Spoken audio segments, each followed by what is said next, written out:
Welcome back to the channel.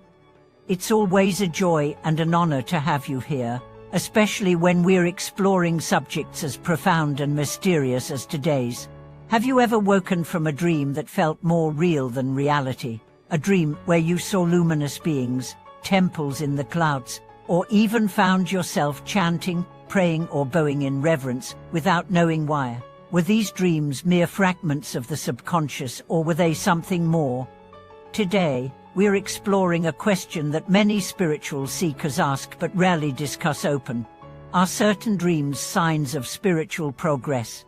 Can the images we see while we sleep reveal hidden truths about our inner path? Or are they simply illusions of the mind?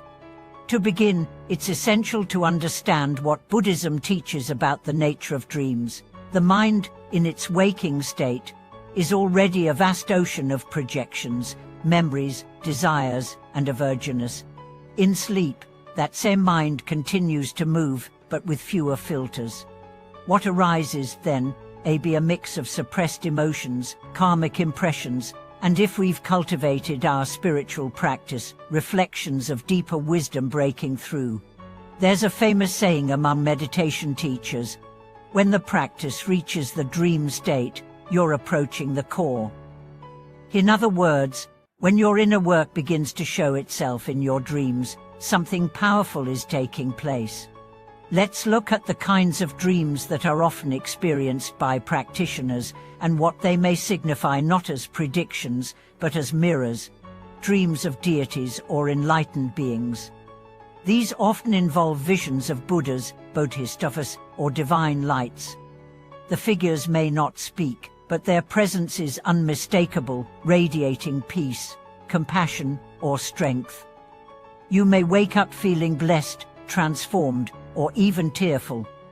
These dreams can indicate a strong karmic connection with the Dharma. There may also be a response to intense practice, especially chanting, prayer, or devotion.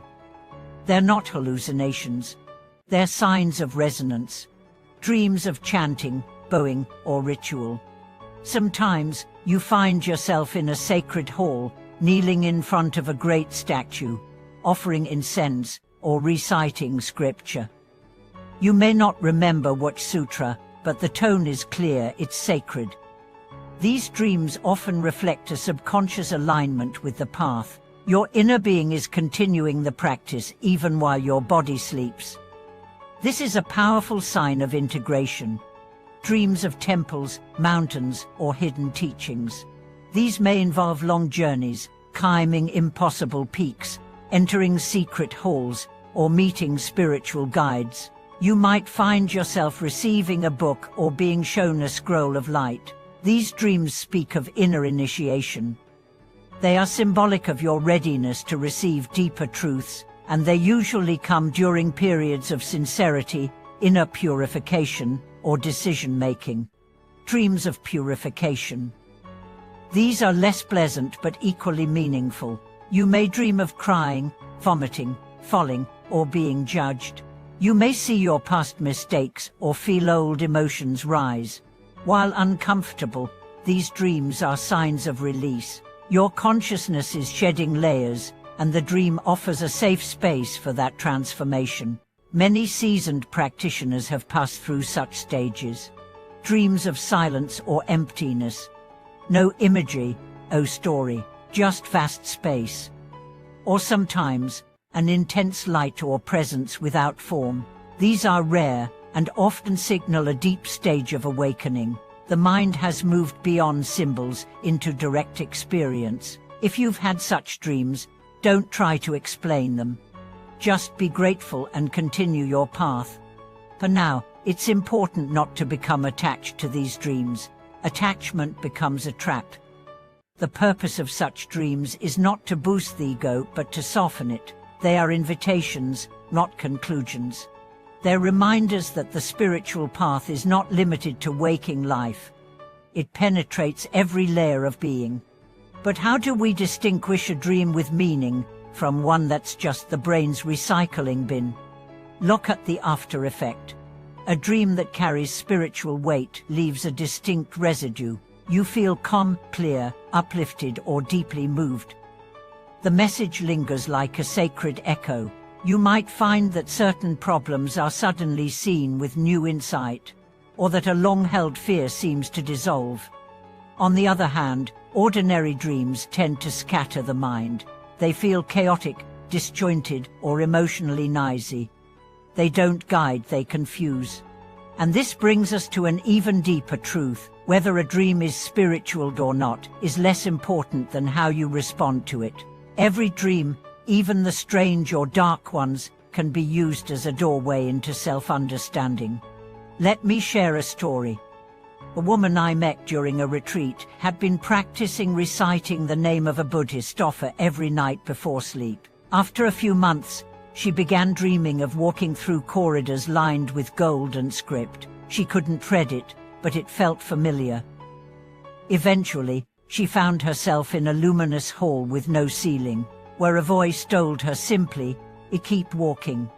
She woke up with tears and a sense of renewed courage. For her, it was the sign she needed to stay committed to her practice during a time of doubt. Another man shared how he kept seeing water in his dreams, floods, rivers, even tsunamis. At first, he thought it was random, but upon reflection, he realized he'd been bottling up decades of emotion. The water was not destruction. It was cleansing. After months of inner work, the dreams shifted. He began to dream of calm lakes and peaceful oceans. The dream world is not a sideshow. It's a subtle dimension of our psyche, and with conscious attention, it becomes a teacher. That's why some spiritual traditions encourage writing down dreams, especially right after waking. In those moments, the veil is thin. Messages are still alive. Patterns can be recognized. If you record your dreams over time, you may begin to see recurring symbols, doors, mountains, birds, hands, bells. These are your soul's language. Learn to read it. Also, prepare your sleep like you prepare your meditation. Go to bed with intention. Offer a prayer. Recite a mantra. Visualize light. Set the tone. You're not just entering sleep. You're entering another chamber of practice. Over time, you'll begin to see that your entire life, waking and sleeping, is a sacred text. Every experience, every vision, every wordless feeling is part of the same unfolding. And what about nightmares? Are they spiritual? Often, yes, especially if they come during intense periods of growth. Nightmares often bring up repressed fears, unresolved trauma, or karmic residue. If you face them with awareness, they lose their power. If you reflect upon them rather than resist them, they become thresholds. Fear, after all, is the gatekeeper of transformation. One monk I knew used to say, "When demons appear in your dreams, bow to them. They are your greatest teachers." It sounds strange, but it's profound. When you stop running from your shadows, they become guides. So don't be afraid of what you see in your sleep. Stay curious. Stay open. The path doesn't end when you close your eyes. Sometimes it just begins. Thank you so much for watching this video. If you've had dreams that felt meaningful, or if you're beginning to notice signs on your spiritual path through sleep, share your experiences in the comments. Let's support each other in uncovering the wisdom hidden in the quiet hours. Don't forget to like, subscribe, and help this channel grow so we can continue sharing truth, beauty, and light together.